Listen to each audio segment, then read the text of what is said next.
السلام عليكم ورحمة الله وبركاته. أهلا بكم بقناة ماريا للطبخ. اليوم سنعمل أصابع الدجاج المقلية. طبعا المكونات هي 800 غرام من الدجاج المفروم، 2 من البيضة، بيضتان، كورن فليكس طبعا طحناه، هذا هو، كوب من الطحين العادي، قليل من الزيت، وهذه هي البهارات، ملعقتان من الفلفل الأسود، ملعقتان ماء شاي من الفلفل الأسود، ملعقة صغيرة من الكرفس، ملعقة صغيرة من الثوم، ملعقتان صغيرتان من البصل، 5 ملاعق بهارات الدجاج، ملعقتان شاي تشيلي أوك أيضا. والآن سوف نخلط المكونات. هذه هي كل البهارات نضيفها للدجاج. بسم الله الرحمن الرحيم. وهكذا سنبدأ نخلط المكونات. طبعا هذه البهارات مع الدجاج،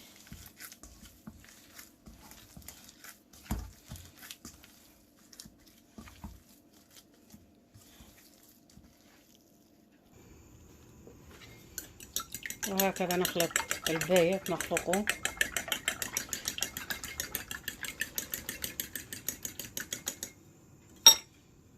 حتى نغمس أصابع الدجاج.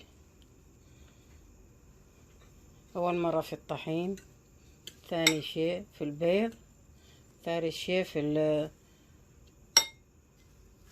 كورن فليكس، كورن فليكس سوري. هكذا بهذه الطريقة.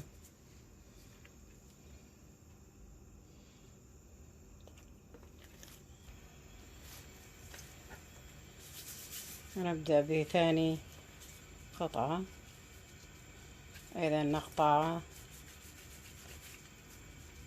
مثل الكرة،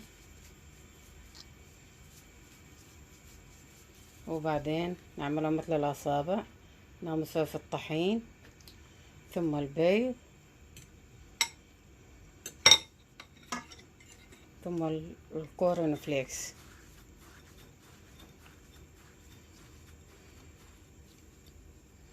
طبعا خلطة لذيذة جدا، وهذه هي الأكلة، هي هولندية.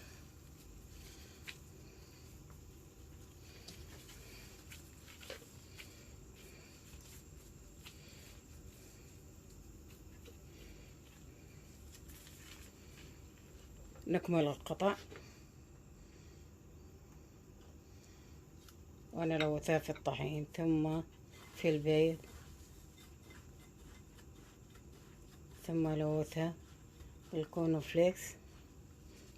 فليكس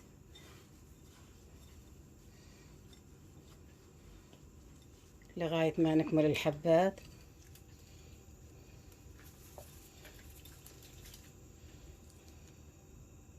وهكذا سوف نضع أصابع الدجاج في المقلاة حتى تقلع عندنا. بسم الله.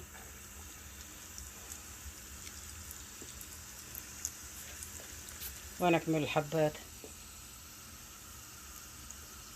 تمام، انتهينا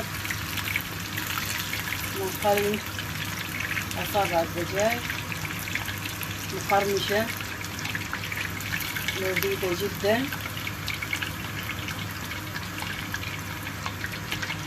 رفعناها من المقلاة.